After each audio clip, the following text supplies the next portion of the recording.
دوسرا سوال یہ جو آپ نے اس کو ریئلٹی چیک قرار دیا، میں نے ایکچولی یہی پوائنٹ لکھا تھا کہ انہوں نے جو بتایا وہ تو ریئلٹی چیک ہے کہ ہم کہاں پہ کھڑے ہیں اس وقت، اقوام کی تاریخ میں ہم کس جگہ پہ کھڑے ہیں. لیکن اس میں چونکہ وہ غامدی صاحب جذبات کہتے ہیں نا کہ جب آپ نے علم کی طرف جانا ہے تو جذبات کو پیچھے چھوڑ کے آنا چاہیے.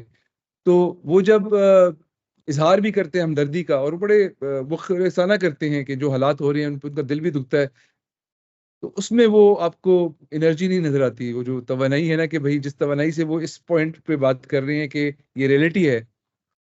تو شاید یہ وجہ بھی ہے کہ لوگ کچھ ان سے ناخوش ہوں اس بات پہ کہ بھئی وہ اس طرح کنڈیم نہیں کر رہے جذبات سے جو ہے نا جو اس طرح کرنا چاہیے. تو خیر میرا یہ پوائنٹ اچھا، تھا، آپ آگے چلیں. یہ بالکل ضرور میں اس پہ اسی پہ آنا چاہ رہا تھا کہ مجھے یہ چیز انتہائی ادب کے ساتھ عرض کروں گا کہ بالکل سمجھ نہیں آ سکی کہ مذمت نہ کرنے کے اوپر اتنا اس کو پرولونگ کرنے کی کیا ضرورت تھی. اگرچہ انہوں نے اس کو بیان کیا ہے، اور حقیقت میں آپ کو بتاؤں جبران کہ یہ جتنے بھی موقع ٹائپ کے لوگ ہوتے ہیں نا، یہ اصل میں نرڈز ہوتے ہیں. ہوں یہ نرڈز ہے نا، ان کی بعض باتیں بڑی ویئرڈ ہوتی ہیں، اور مجھے بہت پالا پڑا ہے نرڈز کے ساتھ. اور ان کو ہینڈل کرنے کا ایک مختلف طریقہ ہوتا ہے. آپ ان سے وہ ساری چیزیں کبھی ڈیمانڈ نہیں کرتے اور نہ ہی کرنی چاہیے جو آپ کسی سیاستدان سے ڈیمانڈ کرتے ہیں، جو آپ کسی اسپورٹس مین سے ڈیمانڈ کرتے ہیں، کسی بزنس مین سے ڈیمانڈ کرتے ہیں، کسی ڈیفینس اینالسٹ سے ڈیمانڈ کرتے ہیں. ایک ہوں اکیڈمک ہے، اور ان کی مین فیلڈ بھی دین ہے.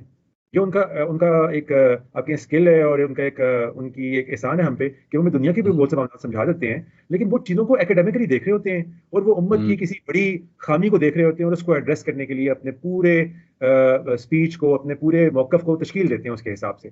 تو ان کو جب اس طرح کی چیزوں پہ مجبور کیا جاتا ہے نا، تو پھر وہ تھوڑے سے یعنی کہ وہ بھی ہو جاتے ہیں، سخت ہو جاتے ہیں اس معاملے پہ کہ بھائی آپ کہہ کے مجھ سے کیسے اگلوا لیں گے جو میں نہیں کہنا چاہ رہا. میرا ایک موقف ہے، میں لوگوں کے پاس سمجھانا چاہ رہا ہوں. لیکن اس سارے کے باوجود مجھے یہ چیز سمجھ میں آتی ہے.